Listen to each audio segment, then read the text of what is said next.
Traveler, who are all these people? Friends of ours! Allow Paimon to introduce Xiangling, Guoba, and Keqing. Keqing? Of the Keqing?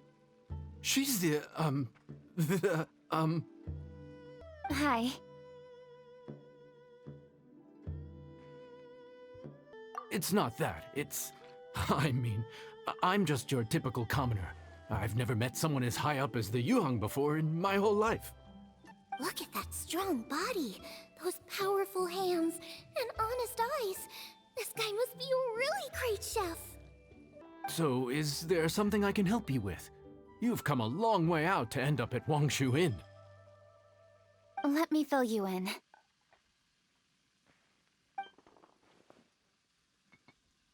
Oh, okay. I see. Legends claim that the Stove God once appeared at the Guili Assembly. As Wangshu Inn is the oldest extant building in this area, any historical texts from around these parts are likely to have ended up here. Is there a room in this inn for storing books? And if there is, do any of them mention the Stove God?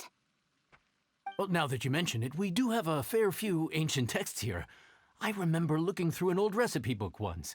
I just need to remember where they're all stored. If you're happy to wait here for a few minutes, I'll go have a look right away. Oh, Traveler, there's something I need to discuss with you. What is it? We need to pay up or something? What? No, I wouldn't take your money. We're all friends here. I just wanted to ask if you had the time to make a satisfying salad for me. A satisfying salad? What for? A satisfying salad? What for?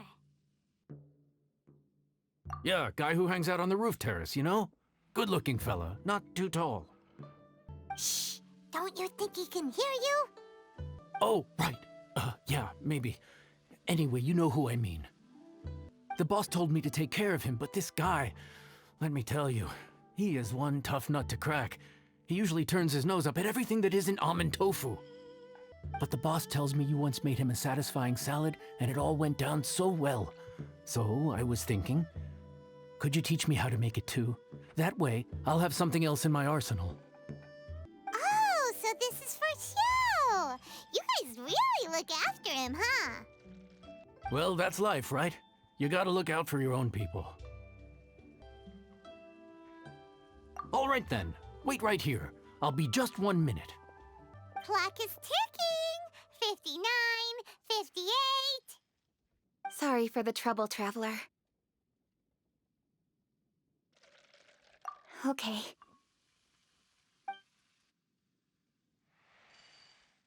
Here you are. Thank you ever so much. While Keqing's reading her book, let's make that satisfying salad!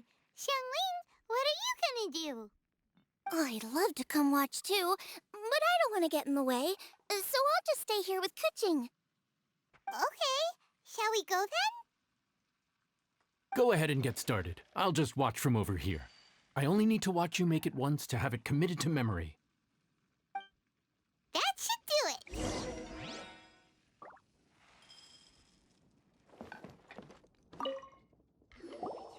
All right, thanks for that. I think I've got it now. You got all the steps down, right? Of course. Don't forget, I am the best chef around these parts. Let's go see what Keqing and Xiangling are up to.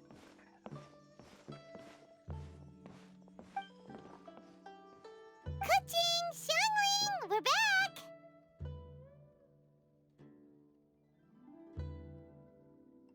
You finished cooking? Good timing. We finished our reading too. And? Useful? Or no? Useful. There is a passage concerning the Stove God, and it's not what we were expecting.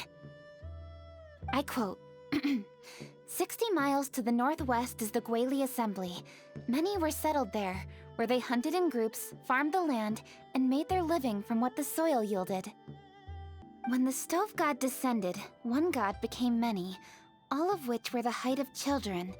As does a star when it descends into the world, so the Stove God went out among the common folk and taught them to create fire. With fire, The people at last learned to make hot food, and they dined on rice congee and cooked meat thereafter. This is a radically different account from the one given in Demystifying the Legends of Liyue, and also a conflicting one. One god became many. Does that mean there was more than one stove god? Taking the text at face value, that is what it says. Went out among the common folk and taught them to create fire. So did the stove god really go and teach people how to cook firsthand? Now that's a god who truly cared for their people. So, we've got two leads, but they contradict each other. How do we know which one to believe? By continuing our investigation and reserving judgment for now. Thank you for this text, Xiao. It's my pleasure, really. Think nothing of it. If anything, I should be thanking the traveler. Listen, you've helped me an awful lot. Not just today, but in the past, too. I want to make it up to you properly, and as it happens, things are pretty quiet here today. So I'd like to take the chance to treat you all. What do you say? Will you stay for a meal? Wow, he sure sounds confident in his cooking. I like that. Confidence is one of the best ingredients a chef can have. I really want to try his cooking. I say we take him up on his offer. It's hard to refuse a generous offer like that. Yes, I think we can fit this in. Xiao, we await your culinary creations with great anticipation. I won't disappoint.